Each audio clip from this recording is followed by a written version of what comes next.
Hello everyone, and a very happy Independence Day to all of you. Today is our second session on painting and spirituality in continuation in the series of art form and spirituality. So, let us sit for 1 minute silence.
O hidden life, vibrant in every atom.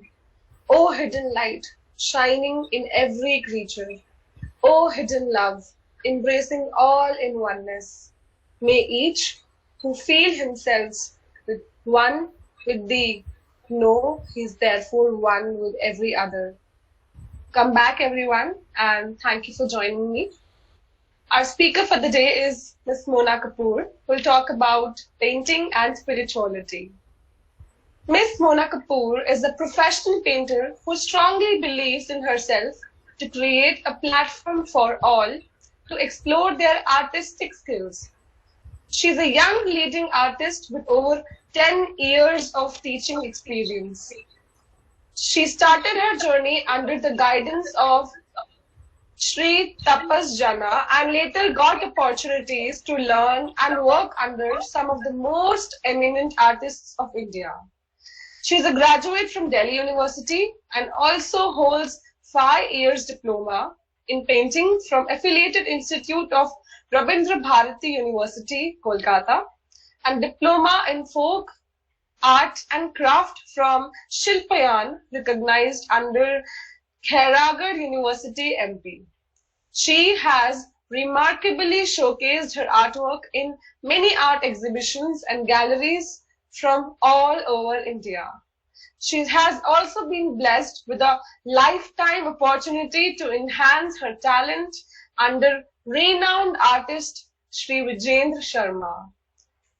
She has also worked with many prestigious schools and institutions of NCR region, and she's presently giving her services as an HOD of Art Department in a reputed academic institution of Noida. She is also a founder member of Soch, School of Creative Hands, a pioneer institution imparting professional training in different art fields. So let us all welcome Ms. Mona Kapoor for today's talk. Over to you, ma'am. Please unmute yourself. I had muted actually when the prayer was going on. Ma'am, you can unmute yourself first of all. Mona, you are mute.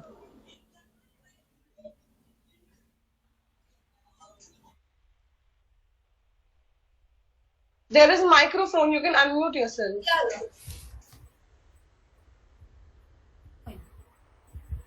Namaste. Thank you for this introduction. I'm honored to be a part of this discussion today on the topic art and spirituality. And I'm very thankful to Priyas Theosophical Society for giving me this opportunity for sharing my experience with you all. And I want each one of you to participate with me and make this interaction more interactive. So let's begin with the glimpse of my journey in art. मैं अभी आप सभी को ये बताऊंगी कि मैंने अपनी जर्नी कैसे स्टार्ट करी है इस आर्ट फील्ड में. मैंने जो स्टार्टअप किया था लास्ट 10 ईयर से मैं इस फील्ड में हूँ। उससे पहले मुझे कुछ भी आर्ट के बारे में इवन कुछ भी नहीं पता था, मतलब एग्जैक्टली कि पेंटिंग क्या होता है, पेंटिंग में कैसे करते हैं, I don't know anything. But मैंने स्लोली ग्रेजुअली जब स्टार्टअप किया आर्ट फील्ड में, तो मेरा यहाँ से स्टार्टिंग हुआ और मैंने उसको जस्ट एन हॉबी की तरह मैंने इसको क्रिएट किया। मेरे को जस्ट मुझे ऐसा लगता था ये कुछ नहीं है, ये सिंपल एक अगर हम लोग ड्रॉ कर लेते किसी भी चीज को विजुअलाइज करो एंड ड्रॉ करो। बट मुझे ऐसा लगता था कि ऐसा अगर मैं बना रही हूँ या कुछ ड्रॉ कर रही हूँ तो मतलब उसमें कुछ एक्सप्रेशन, उसमें कुछ फीलिंग्स कुछ भी क्रिएट नहीं हो पाता था। जब स्लोली ग्रेजुअली चीजें चेंज हुई, उसने मुझे ट्रांसफॉर्म कर दिया। मेरे आर्ट फॉर्म ने मुझे इतना ट्रांसफॉर्म किया क्योंकि मैंने अपने आप को चेंज होते हुए देखा। मैंने देखा जब मैंने स्टार्टिंग से अपना वर्क जो स्टार्ट किया, मतलब इट इज लाइक कि वो बिल्कुल ऐसे चेंज हुआ कि उसमें बहुत ज्यादा डिफरेंस आने लग गया। तो मेरे को दिखा कि मैंने स्टार्टिंग में अगर मैं एक नॉर्मल चीज भी बना रही हूँ उसमें कोई एक्सप्रेशंस नहीं था, ऑलवेज लुक एक्सप्रेशनलेस। तो आज मैं अपने काम को देखती हूँ, चीजें देखती हूँ, तो उसमें एक्सप्रेशंस ऐड हुए। तो सिर्फ इसीलिए क्योंकि मैंने उस चीज को इतना ज्यादा मैंने डीपली उसकी नॉलेज ली, मैंने प्रॉपरली हर एक चीज को इतने अच्छे से ऑब्जर्व किया। मैं कभी भी कोई भी चीज, मैं कहीं बाहर जा रही हूँ, मैं मार्केट भी कहीं पे भी मैं जाती हूँ, जस्ट फील द थिंग्स कि मैं देखती हूँ कि रॉक है, उसकी शेप कैसी है, वो कैसा दिखता है। तो मतलब मैं हर चीज को बहुत प्रॉपरली बहुत अच्छे से विजुअलाइज करती हूँ, इमेजिन करती हूँ, उसको प्रॉपरली अपने हैंड में देखती हूँ। तो जो आर्ट जो होती है, जब हम उसको, आर्ट इज लाइक कि जो आपको मतलब इट्स, वो आपके अंदर ऐसे आ जाती है किसी को पता भी नहीं चलता। अगर आप उसको अच्छे से लेना चाहोगे तो वो आपको भी नहीं पता चलेगा कि आर्ट आपकी लाइफ में आपको कैसे चेंज कर रही है। तो आप सबको मैं ये बोलूंगी कि जरूर आप लोग आर्ट से कनेक्ट हो, क्योंकि आर्ट हमारी लाइफ की सबसे मेन प्रायोरिटी होती है।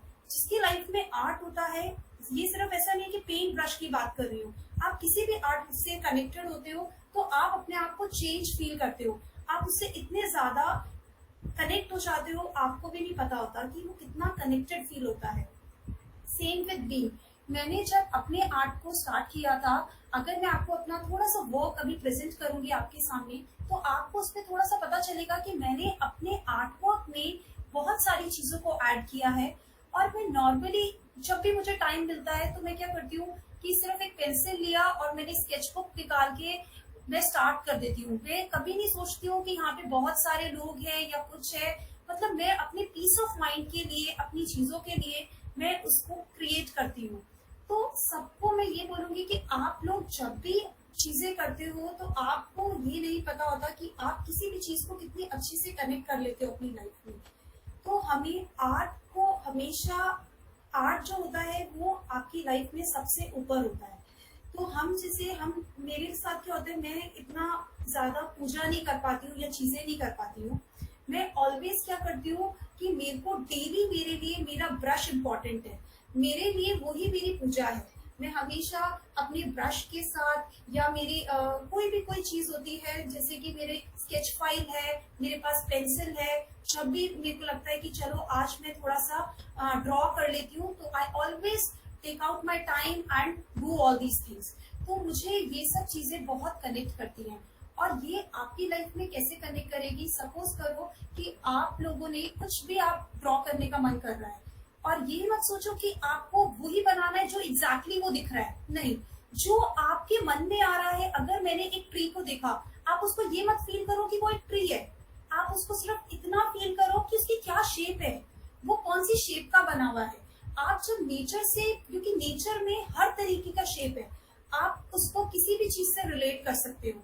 तो हम जब भी नेचर पास जाते हैं, जस्ट एक सिंपल वॉक भी लेने जाते हैं, तो आप एक फ्लावर को जब अपने हैंड में लेते हो, जस्ट ऑब्जर्व दैट फ्लावर कि वो कितना डेलिकेट होता है, कितना सॉफ्ट होता है, कि जब हम उसको टच करते हैं तो वो एकदम से ऐसे टूट जाता है। सिमिलरली आपको वही जो डेलिकेसी होगी वो आपको अपनी पेंटिंग में प्रेजेंट करनी है। तो मैंने जब आर्ट फील्ड में, जब मैं कुछ भी बनाती हूँ, आप मेरा वर्क देखोगे तो आप लगेगा कि अच्छा मैंने ये कैसे बनाया, इसमें मैंने फीलिंग्स को कैसे, क्योंकि मैं हर एक, अगर आपके अंदर जब तक कुछ चीज नहीं होगा तो आप उसमें फीलिंग्स कभी क्रिएट नहीं कर सकते हो। तो वो जब चीजें होती है तो वो अपने आप मैजिक क्रिएट करती है। तो ये जो मैजिक जो क्रिएट होता है ये आपके इनर सोल से ही होता है। तो आप उसको, जब मैं पेंट करती हूँ तो मुझे कुछ चीज नहीं दिखती, मैं सिर्फ क्या, मेरे को सिर्फ एक कैनवस दिखता है, वो एक ब्लैंक कैनवस भी है, तो बस मैं उसमें ये ऑब्जर्व करती हूँ कि मुझे उस ब्लैंक कैनवस के ऊपर क्या बनाना है या मुझे क्या करना है। वो कैनवस से मैं बहुत टाइम तक ऐसी बात करती हूँ कि मेरे लिए वो कैनवस में क्या चाहता है वो कैनवस मेरे से, तो मैं उसमें वो चीज ड्रॉ करती हूँ। क्योंकि एक आर्टिस्ट जो है वो एक कॉमन मैन से बिल्कुल अलग होता है। जैसे अगर मैं किसी भी कॉमन पीपल को देखती हूँ, तो जैसे आज मैं वर्क कर रही हूँ लास्ट 10 ईयर्स से रामाग्य स्कूल में, तो मैंने वहां पे भी देखा कि there is so many teachers जो लोग उनका माइंड पर्सपेक्टिव बहुत डिफरेंट होता है, चीजें बहुत डिफरेंट होती है। सिमिलरली मैं जब अपना वर्क करती हूँ, जब अपना आर्ट वर्क करती हूँ, तो उसमें मैं बहुत सारी चीजें, इतनी सारी चीजें मतलब उनसे जब मेरी इंटरेक्शन होती है टीचर्स के साथ, मैं उनकी वे ऑफ थिंकिंग देखती हूँ और अपनी वे ऑफ थिंकिंग देखती हूँ। क्योंकि मेरे पास इतना टाइम नहीं होता, because I give time to my work. तो मेरे को ऐसा लगता है कि मेरे लिए मेरा काम ज्यादा इंपॉर्टेंट है, मुझे अपने काम पर ज्यादा फोकस करना है। और आप ऑटोमेटिकली फोकस हो जाते हो, आप ऑटोमेटिकली उससे अट्रैक्ट हो जाते हो।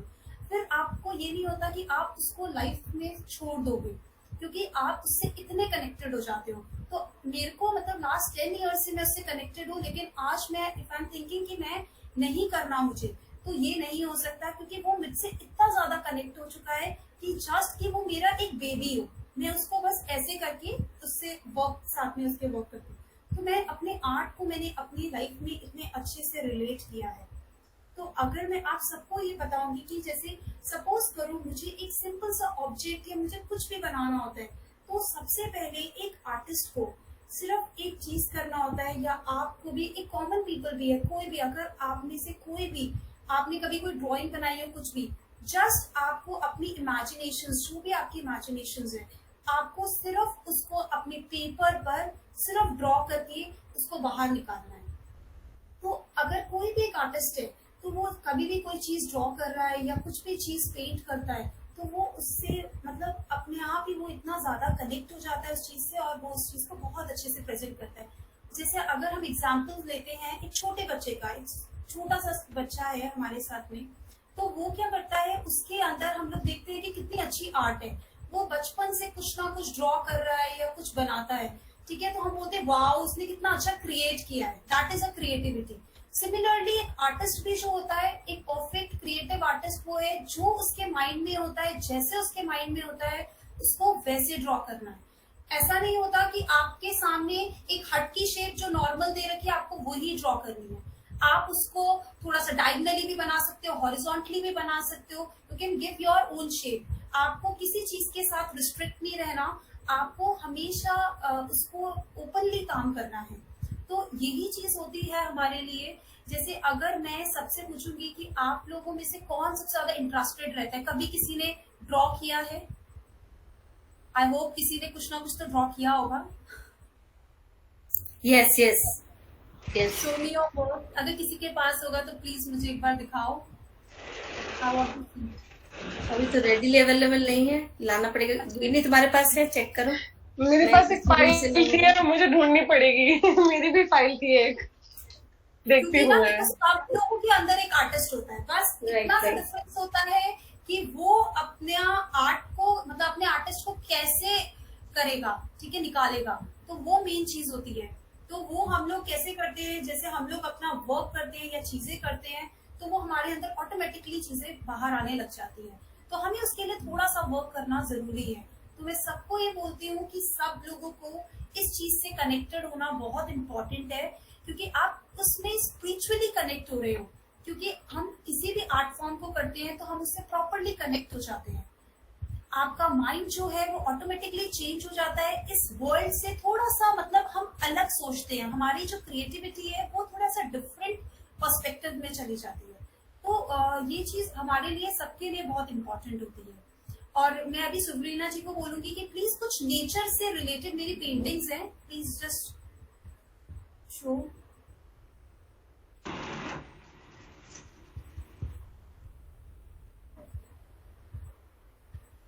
These are you work?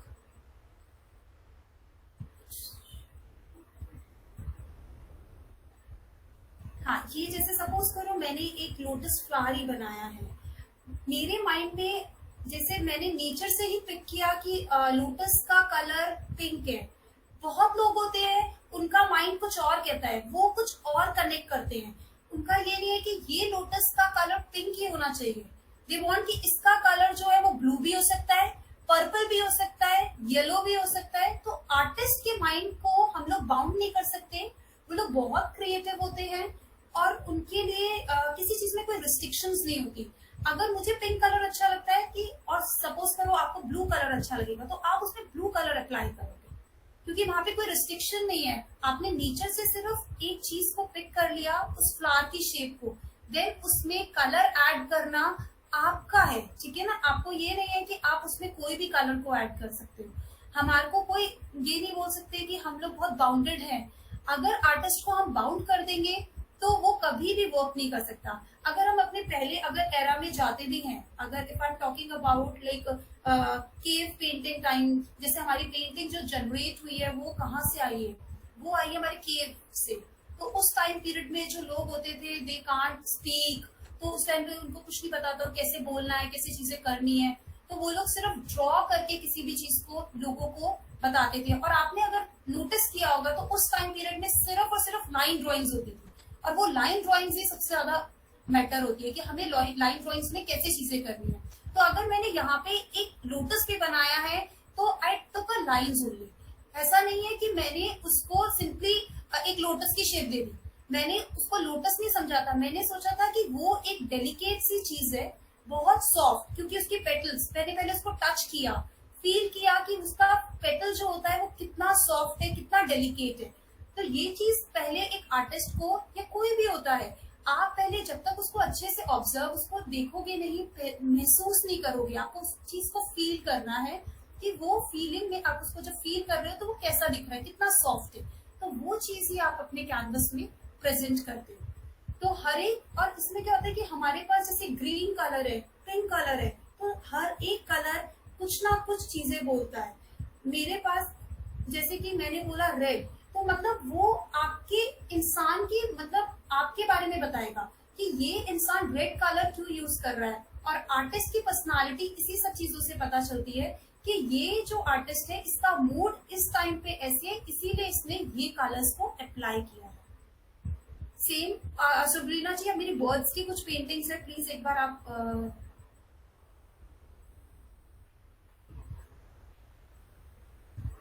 ये सब मैंने ऑयल वर्क किया है। मेरा ऑयल एंड चारकोल में बहुत ज्यादा है, क्योंकि मैं ऑयल और चारकोल बहुत सारा करती हूँ। इवन वाटर कलर भी व्हेन आई सिट अलोन या मेरे पास कुछ नहीं होता तो I just take out water colour and do it. तो मैं सबको ये देखो, जैसे मैंने ये भी मेरा ऑयल टेक्निक है, तो मैंने यहाँ पर सिर्फ इस बर्ड को देखा एंड देन उसके बाद मैंने ये फील किया जैसे ये बर्ड है, बर्ड्स के पास में जैसे वो ट्विग्स एंड ऑल ये सब चीजें वो कितनी शार्प होनी चाहिए या कितनी थिन दिखनी चाहिए, ये सब चीजें मैंने फील करके वहां पे ऐड किया। कितना चीज को मैंने वहां पे कलर बैलेंसिंग एंड ऑल ये सब चीजें बहुत इंपॉर्टेंट है। तो इसीलिए हम लोग जब अंदर, एक आर्टिस्ट जब किसी चीज को ऑब्जर्व करता है तो वो अपने आप आईज जब वो क्लोज करता है तो वो उसको अपने अंदर इमेजिन कर लेता है कि वो चीज ऐसी होगी। तो हम कभी भी कोई चीज बनाते हैं या कुछ भी करते हैं, आई जस्ट देखिए हम उसको इमेजिन कर लेते हैं कि इसकी शेप कैसी है, इसका कलर कैसा है, या मुझे उसको कौन सा कलर देना है, या मुझे उसको कौन सी शेप देनी है। क्योंकि हमें हर एक तरीके का टेक्सचर, कलर, शेप सब कुछ जो है वो नेचर से प्रोवाइडेड है, तो वो सब चीजें हमें इजीली अवेलेबल होती है। और भी बर्ड्स पेंटिंग जरा सुब्रीना जी आप please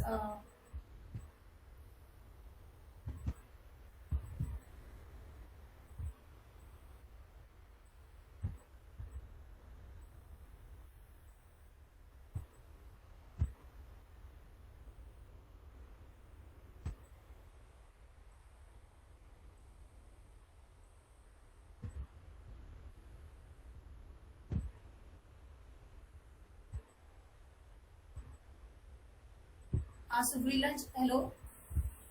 What Hello. should I display now? More birds? हाँ, मोर बर्ड्स।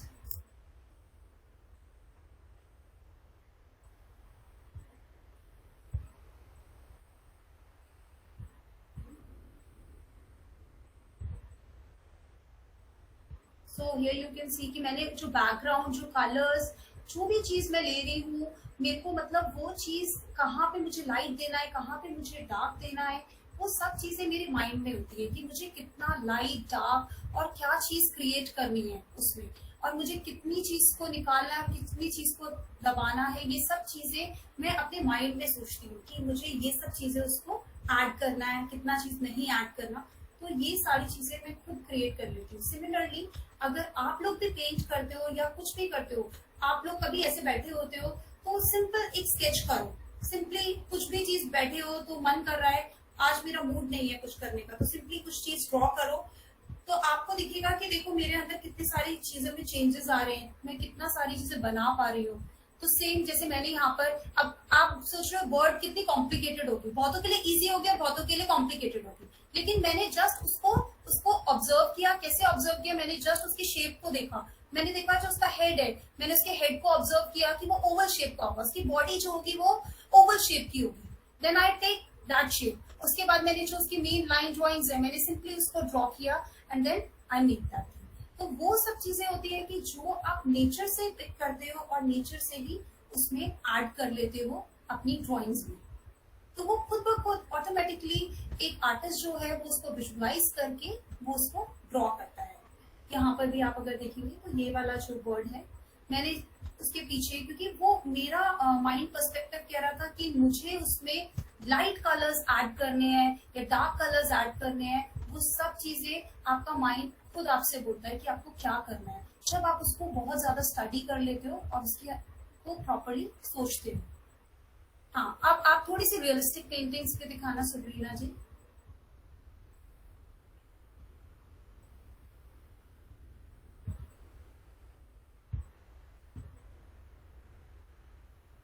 सो लाइक अगर हम रियलिस्टिक पेंटिंग की बात करते हैं, ये तो आपको पता है कि नॉर्मल कलर्स और नॉर्मल चीजें रियलिस्टिक पेंटिंग में होता है, लेकिन जो क्रिएटिव पेंटिंग्स होती है वो थोड़ी सी डिफरेंट हो जाती है इनसे।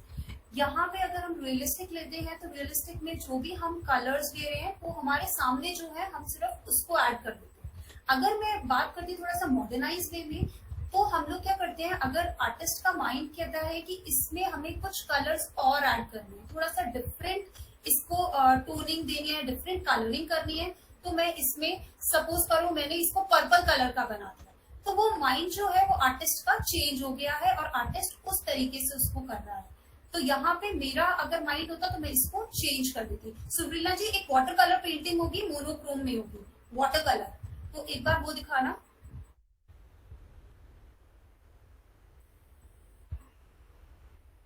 See this one. जैसे वाटर कलर हम लोग जब करते हैं तो वाटर कलर में हम कोई भी कलर कर रहे हैं, चाहे मैं वाटर कलर कर रही हूँ, ये वाली जो हैंडलिंग होती है ये थोड़ी सी डिफिकल्ट होती है। लेकिन अगर आप वाटर कलर को देखोगे तो वाटर कलर जो भी पेंटिंग है, मैंने इसमें मोनोक्रोम कलर्स यूज किए हैं, बस थोड़ा सा जो स्काई वाला जो पार्ट है उसमें ब्लू ऐड कर दिया। तो यहाँ पर जो माइंड है, यहाँ पे हम लोग जैसे चेंज कर लेते हैं कि हमें यहाँ पे कैसे कलर्स ऐड करने हैं। मेरा मन करता तो मैं इसमें ब्लू भी ऐड कर सकती थी, ठीक है ना, मेरे को होता कि मैं इसमें ग्रे भी ऐड कर सकती हूँ। तो आप इसमें मतलब कुछ भी ऐड कर सकते हो, कोई भी कलर्स ऐड कर सकते हो और आप उसको कैसे भी बना सकते हो, कोई भी किसी भी चीज में रिस्ट्रिक्टेड नहीं है। अगर आपको मुझसे कुछ क्वेश्चंस भी पूछने हैं रिलेटेड टू माय पेंटिंग या किसी भी चीज से, आर्ट से रिलेटेड, तो आप वो भी पूछ सकते हो अभी मुझसे। किसी को कोई डाउट अभी तक? Anybody wants any question? Anybody have any question?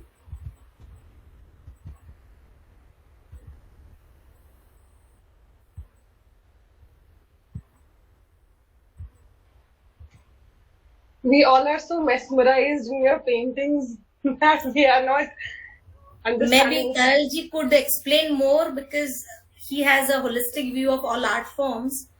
So I think whatever you have told us, Mona, regarding the colors, the moods, what I could hear about is colors depend on your moods depend on your internal thoughts, vibrations, or whatever. If I'm Yes. positive, I'm positively charged, I will have a positive mood, right? Same. So- Same. Like if you are in a not in a good mood or in a very negative mood, so you have to make that type of painting. तो मतलब उसपे ये नहीं होता कि आपको आप ऐसे बनाओगे कि आप उसपे कैसा भी कुछ कर सकते हो, मतलब आप वैसा ही क्रिएट करोगे जैसा आपका मूड है उस टाइम पर। मैं अगर बहुत हैप्पी हूँ तो मैं उसी चीज को क्रिएट कर सकती हूँ अपनी पेंटिंग में। सेम अगर मेरा मूड अच्छा नहीं है तो वो सब चीजें रिफ्लेक्ट होती है आपकी पेंटिंग में कि आप कितने बाउंडेड हो। अगर मैं अगर बाउंडेड होगी तो मेरी पेंटिंग भी बाउंडेड लगेगी, एकदम रिस्ट्रिक्ट लगेगी कि मैंने ये जो पेंटिंग है बहुत रिस्ट्रिक्ट वे में की है। सेम जैसे अभी सुब्रीला जी ने बोला कि पॉजिटिव, अगर हम लोग पॉजिटिविटी देखते हैं तो हम लोग बहुत तरीके से देख सकते हैं हमारी पेंटिंग कितनी पॉजिटिव है। ठीक है, तो वो तभी हो सकती है जब आप उसको पॉजिटिव वे में बनाओगे। आप पहले नेगेटिव सोच लोगे कि नहीं ये पेंटिंग तो अच्छी बनी नहीं सकती है, तो वो नेगेटिव में कन्वर्ट हो जाएगी। तो आपको जो भी चीज कर रहे हो तो उसको उसी अकॉर्डिंगली उसको आपको बनाना है या चीजें करनी है। और भी मेरी पेंटिंग्स है, बहुत सारी पेंटिंग्स हैं। Yeah. मैं भी डिफरेंट पेंटिंग्स, स्केचेस, बहुत सारी चीजें करती हूँ। तो आप लोगों में, बहुतों में, सब में आर्टिस्ट होता है, सब में कुछ ना कुछ करने का टैलेंट होता है। लाइक अगर मैं किसी को भी पूछती हूँ तो कोई होता है कि बहुत अच्छा म्यूजिक, किसी को बहुत अच्छा डांस, तो मतलब सब लोगों के अंदर एक आर्ट है, लेकिन सबके सब क्या होता है कि सब लोग उसको हिडन रखते हैं। बहुत लोग होते हैं कि उसमें बाहर आ जाते हैं और वो उस चीज को करते हैं प्रेजेंट सबके सामने, और बहुत लोग उस चीज को हाइड कर लेते हैं। तो मुझे ऐसा लगता है कि सबको अपने टैलेंट को जरूर प्रेजेंट करना चाहिए, चाहे वो किसी भी तरीके से करें। तो आपको अपना आर्ट को जरूर परस्यू करना चाहिए, और एज अ हॉबी करो या एज अ प्रोफेशनली वे में करो, इट्स योर चॉइस, क्योंकि सब तो प्रोफेशनली वे से नहीं कर सकते। तो आपको लेकिन जरूर करना चाहिए, क्योंकि इट्स जस्ट अ मेडिटेशन। क्योंकि वो आपको इसलिए मेडिटेशन है क्योंकि मैं जब पेंटिंग कर रहे हो या कोई भी जब पेंटिंग करता है या कुछ भी करता है तो वो उसमें फोकस्ड रहता है।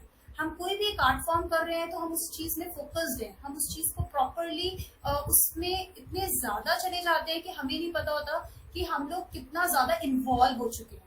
तो मैं भी कुछ भी पेंट कर रही हूँ या कुछ भी करती हूँ तो मैं इन्वॉल्व हो जाती हूँ, और आप जब तक इन्वॉल्व नहीं रहोगे या चीजें नहीं करोगे तो आप अपनी पेंटिंग या किसी भी चीज को, किसी भी आर्ट फॉर्म को नहीं कर सकते। तो this is I very- guess If a person Karan is sir, spiritually awakened, sorry, yes, sir. if a person is spiritually awakened, it is said there is an aura. Have you drawn around him? Have you drawn any such person having aura? Aura basically sir, जैसे आपने अभी aura के लिए पूछा, तो like अगर हम लोग पेंटिंग में एक ऑरा क्रिएट करते हैं तो बेसिकली हम ऑरा तब क्रिएट करते हैं जब हमें कुछ चीज स्पिरिचुअली चीजों से कनेक्ट करना है या कुछ करना है, then we have to create that aura. क्योंकि उनके पास एक इतनी शाइन होती है और इतनी चीजें होती है कि वो ऑरा ऑटोमेटिकली उनके पास, क्योंकि वो हमसे बहुत ग्रेट होते हैं, तो उनकी हम लोग कभी भी पेंट करें या चीजें करते हैं तो वो ऑरा से क्रिएट हो जाता है, तो वो हम लोग अपनी पेंटिंग में भी शो करते हैं। he's asking if you have created some painting. No, I'm not created that type. Okay. Taral sir wants to say something, I guess. हाँ, उस वक्त बात हो रही थी। तो मोना जी, पहले तो आपकी चित्रकारी बहुत खूबसूरत है और आप रंगों का बहुत अच्छा मिश्रण करती हैं। सबसे ज्यादा मुझे जो अच्छा लगा वो आपने जितने भी पक्षियों की आंखें वगैरह बनाई हैं, वो सबके अंदर एक बहुत बेहतरीन भाव दिखे, अलग से शेड दिखे, उस पक्षी का मूड दिखा और उसके आसपास के मूड का आपने वर्णन किया। मैं खाली जो जानता हूँ कलाओं के बारे में उसी को शेयर कर रहा हूँ, अगर कुछ हो तो सुधार दीजिएगा। 64 कलाएं हैं भारतीय संस्कृति में, चित्रकारी उसमें से एक कला है। लेकिन चित्रकारी जो कला है उसके भी कई रूप हैं, बहुत सारे रूप, पर एक बेसिक जो चित्रकारी मुझे लगती है कई बार वो लगती है कि ये सारी कलाओं को अगर हम देखें, परफॉर्मिंग आर्ट, स्किल आर्ट, तो शायद ये सबसे सूक्ष्म क्रिया है, मतलब सबसे सूक्ष्म कला है। माइक्रो कला इसलिए बोल रहा हूं मैं इसको क्योंकि इसमें रेखा और बिंदुओं का मिश्रण होता है। बहुत ज्यादा, यस। आप कोई भी चीज अगर ड्रॉ करते हैं तो रेखाओं और बिंदुओं से ड्रॉ करते हैं। शायद एक निर्जीव बिंदु और निर्जीव रेखा से भाव उत्पन्न करना, ये इस कला का मैं सोचता हूँ कि एक मूल वो रूप है। और ये रूप हमें बहुत प्राचीन समय से मिलता है।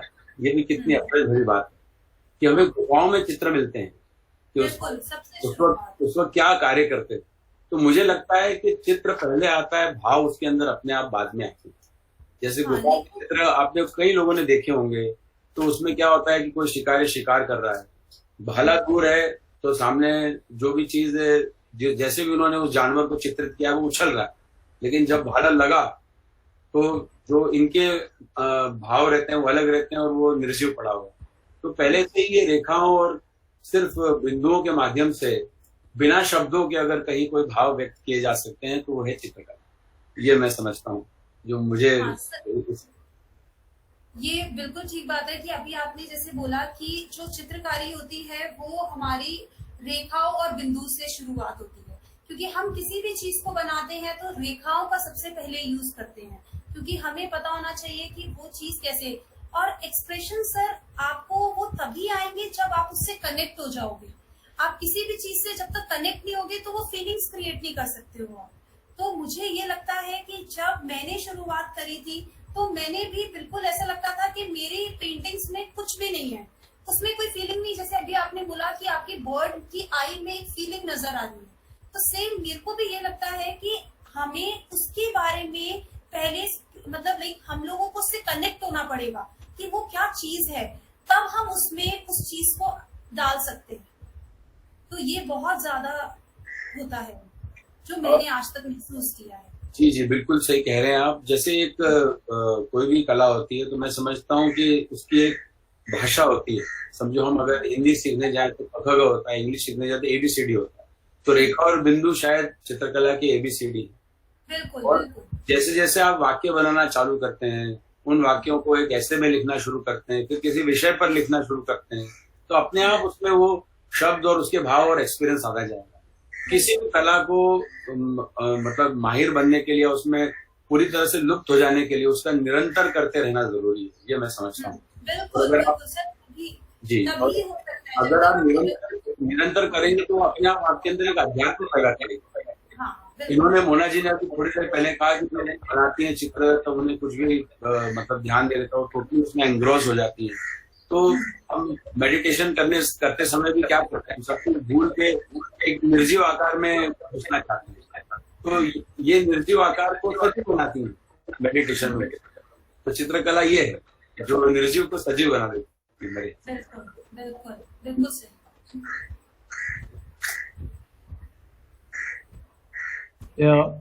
Madam, I would like to remind you that when a child, that means for every person, it is very difficult to identify every minute color. But if we observe children, they are very keen to identify color. That is, if some children are very keen to identify color, it means they are all in spirits. Am I right? Yes sir right thing. क्योंकि एक बच्चा जो होता है, मैंने अभी starting में भी आपको ही बोला था, क्योंकि एक चाइल्ड जो है उसके अंदर जो भी चीज होती है वो उसको अपनी तरीके से क्रिएट कर लेता है, ठीक है ना, क्योंकि उसके अंदर जो स्पिरिट होती है वो बहुत पॉजिटिव होती है। तो वो कोई भी चीज बनाता है या कुछ भी करता है तो वो अपने माइंड से बना लेता है, और वही एग्जैक्टली क्रिएटिविटी है और वही आपकी कला है, ठीक है। तो यही चीज सबसे ज्यादा इम्पोर्टेंट होती है आर्ट में। तो सबको हम लोग जो चीज कर रहे हैं, हम कैनवस पे भी बनाते हैं, हमने कोई भी चीज ब्यूटीफुल बना ली, इसका मतलब वो नहीं है वो आर्ट है। आपने जब तक उसको क्रिएट अपने हार्ट बाय हार्टली उसको नहीं किया तब तक वो कुछ नहीं है, दिस इज नथिंग। तो वो चीज आपको अपने अंदर से जब तक नहीं आता कि मुझे ये चीज बनानी है, चाहे वो एक फ्लावर ही क्यों ना हो, वो आप अपनी तरीके से क्रिएट कर सकते हो। तो उसको बस इतना देखो कि उसकी क्या चीज है, कैसी शेप दिख रही है, तो वो शेप को आपको अपने माइंड में रखना है और उसको क्रिएट कर देना है अपने सेंस से, ठीक है। ऐसा नहीं होना चाहिए आपको वही चीज बनानी है जो एग्जैक्टली दिख रही है। अगर हम लोग देखते हैं हमारे स्टार्टिंग में, अगर हमारे कुछ लिम्स होते हैं तो आर्टिस्ट जो होता है कुछ रूल्स और कुछ रेगुलेशन फॉलो करता है किसी भी कला को बनाने के लिए, तो वो चीज हमारे को बहुत ज्यादा इंपॉर्टेंट होती है। जैसे कि अगर हम सर एलिमेंट की बात करते हैं, लाइन, तो लाइन और पॉइंट हमारा सबसे पहला एलिमेंट होता है हमारे आर्ट का, तो वो चीज हमारे लिए सबसे इम्पोर्टेंट है। तो हम कोई भी चीज बना रहे हैं तो वो लाइन से बनाएं और किसी भी डायरेक्शन में कैसे भी बनाएं, that is a creative thing. Well, I would like to add few things here. Since the question has been asked about the aura and like right now just what Sir and Mona were discussing. Well, I think aura is one thing जिसको समझने के लिए you need to stretch your capabilities. One. Secondly, colours का जो हमारी life में एक significance है, जैसे भी हम बात करते हैं, discussing that how children get more can easily relate two colours around them. Well, I think because वो एक इनोसेंसी है, वो इनोसेंट होते हैं जब तक हम अपने आसपास की चीजों को बहुत अच्छे से ऑब्जर्व करते हैं। And with the period of time when we start growing and we start realising okay fine we know everything in this world, हमारा वो इनोसेंट कहीं ना कहीं खो जाता है। तो आप ये देखिए, even in history, in past, हमारे गॉड एंड गॉडेसेस को भी अलग अलग कलर्स के साथ रिप्रेजेंट किया जाता था। कृष्ण को हम अधिकतर ब्लू देखते हैं, राम को एक कलर में देखते हैं, शिव को एक कलर में देखते हैं, राइट। और भी देवी देवताओं को हम अलग अलग कलर्स के साथ एसोसिएट करते हैं या एक पर्टिकुलर कलर के वस्त्रों के साथ एसोसिएट करते हैं। आई थिंक वो सब एक एनर्जी का पार्ट है। These all are part of energy जो वो अपने अंदर रखे हुए हैं, समेटे हुए हैं, और वही एनर्जीज हम सबके अंदर भी होती हैं। ये सब कलर्स हमारे अंदर भी। Being a dancer I can understand this because we follow the concept of abhinaya, जिसके अंदर हम जब एक पर्टिकुलर मूड में होते हैं तो हम वहाँ पे उस कलर को अपनी बॉडी में, अपने चेहरे पे एक्सपीरियंस कर पाते हैं। हम चाहे रौद्र में हैं, हम चाहे शांत में हैं, चाहे हम विभत्स में हैं, तो इस तरह की चीजें हम लोग एक्सपीरियंस कर सकते हैं। But again the level of concentration should reach to that part, that is very important. अगर हम उसको वहां तक स्ट्रेच कर सकें तो I think a person can experience the aura itself. जो ऑरा भी है, इट्स नॉट डिफिकल्ट, वो एक्सपीरियंस किया जा सकता है, एब्सोल्युटली किया जा सकता है। और जैसे मोना जी ने बताया अभी कि सब कुछ हम लोग नेचर से लेते हैं, तो नेचर तो आई थिंक कला के मामले में नेचर से बड़ा कलाकार तो कोई भी नहीं। सब कुछ हमारे आसपास है, हर तरह की चीज हमारे आसपास है, और उन्हीं से हम जो है अपने एक्सपीरियंसेस को और बढ़ाते हैं। और उसको जितना इनोसेंट वे में हम लेंगे और उतना ही हम बेटर समझेंगे, और जितना हम समझेंगे कि हम समझ चुके हैं, उतना ही हम उन चीजों से दूर चले जाएंगे। तो आई थिंक ये कॉन्सेप्ट बहुत समझना चाहिए लाइफ। हाँ, मैं बस कुछ चीज थोड़ा सा ऐड ऑन करूंगी कि ये बिल्कुल सही बात है कि एक कृष्ण को ब्लू कलर दिया है, मतलब सबको अलग अलग हम आइडेंटिफाई कर पाते हैं कि ये वाले गॉड हैं। लेकिन आज अगर हम एक आर्टिस्ट जो होता है, वो जरूरी नहीं है कि वो कृष्ण को ब्लू कलर ही देगा। सबके माइंड में सबके अलग अलग कलर्स होते हैं, तो वो उस कलर को जनरेट करना चाहेगा। अब अगर मैं होंगी, मेरा जरूरी नहीं है मैं पर्टिकुलरली कृष्ण को ब्लू कलर से ही बनाना चाहूंगी, हो सकता है मैं कृष्ण को पर्पल कलर से बनाना चाहूँ, क्योंकि वो मेरा माइंड कह रहा है, मेरा पर्सपेक्टिव कह रहा है कि मुझे उस कलर से बनाना है। तो मैं किसी भी चीज में बाउंड नहीं हूँ, और ना मैं किसी चीज में रिस्ट्रिक्शन लेकर चलूंगी कि मुझे ये काम ऐसे करना है। तो कोई भी आर्टिस्ट होगा, वो किसी भी चीज में रिस्ट्रिक्टेड नहीं रहता, और वो अपने आप अपनी इमेजिनेशन से बहुत सारी चीजें और अपने कलर्स यूज करता है। कलर्स नेचर में बहुत सारे हैं, और उससे वो कोई भी कलर को पिक कर सकता है। और किसी को कुछ क्वेश्चंस हैं? बिल्कुल, I totally agree. The color of Shiva is given blue, but really he is Nilakantha. His kantha is, his neck is only blue. Why is so drawn? Full blue. So I think I can answer that because अगर आप experience करेंगे, if you experience this, even जो हमारी aura energy होती है वो time के साथ चेंज होती है। So again, जैसे मेरा पहले भी that the different god, the goddesses with different color. The way you said that Shiva is a Neelakantha, right? So it's the energy that he has taken. एक energy उन्होंने अपने अंदर ली और उससे उस एनर्जी को लेने से उनके अंदर क्या चेंजेस आए. Are you getting the point? That is the representation. That is the whole idea again. तो अब हम वो ब्लू भी हो सकता है, वो एक उन्होंने हलाहल लिया. That is the reason. अब हम स्टोरी पे जहाँ पे go back to the story की भाई चर्निंग हो रही है एंड देन हलाहल निकला. That is the first thing जो निकली, दैट हलाहल. तो चर्नी में से now again it's a very good I mean metaphor कि भाई उसी चर्निंग में से हलाहल भी निकल रहा है और उसी चर्निंग में से अमृत भी निकल रहा है. अमृत पी के आपका रंग कुछ और है और हलाहल पी के आपका रंग कुछ और है, right. So it's just a representation of that particular energy.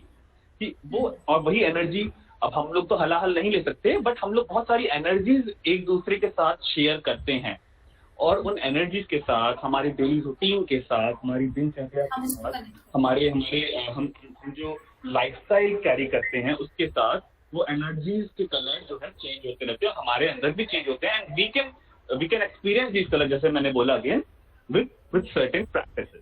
तो हमें पता चल पाएगा. जो योगी लोग होते हैं, जो महापुरुष जिनको हम कहते हैं, उनको पता लगता है या फिर हम उनको जब देखते हैं तो हमें एक उनके चेहरे पे प्रकाश फील होता है. क्यों? क्योंकि उनके लाइफस्टाइल में जो वो एनर्जीज डेली एनर्जीज ले रहे हैं वो हम नहीं ले रहे हैं. तो जैसे ही वो एनर्जीज हमारे साथ आएंगी तो हमारा भी होगा. ज्यादा गलत करेंगे तो हो सकता है हम भी नीलकंठ हो जाएं कुछ समय बाद.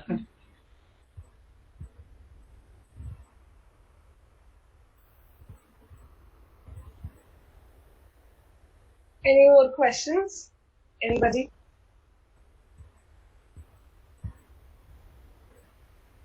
Maybe you can conclude, Kritika, with your learnings and the concluding prayer. Okay, so whatever I have learned from this session is कि basically कला is अपने भावों को आप किसी फॉर्म में उतार रहे हो. अब आप उसको एक पेपर पे उतारते हो तो दैट इज चित्रकारी.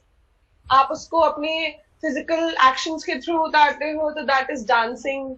If you sing whatever you feel then that is called singing.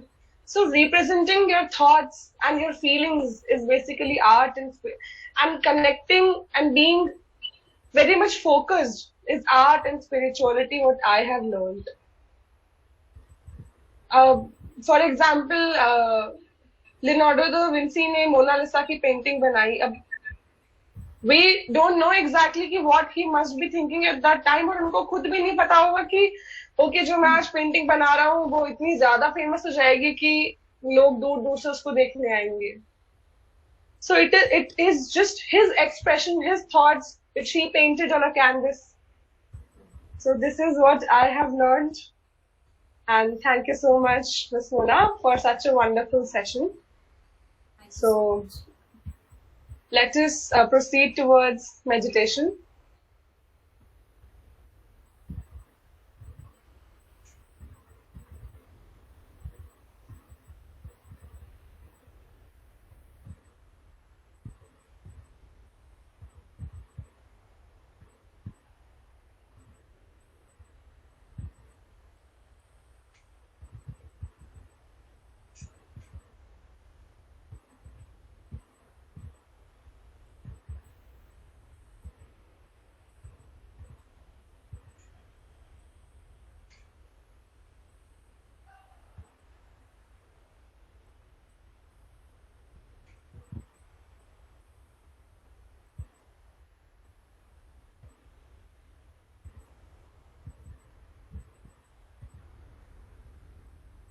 ओम सर्वे वे सुखिनः सन्तु, सर्वे सन्तु निरामया, सर्वे भद्राणि पश्यन्तु, मा कश्चित् दुःखभाग् भवेत्.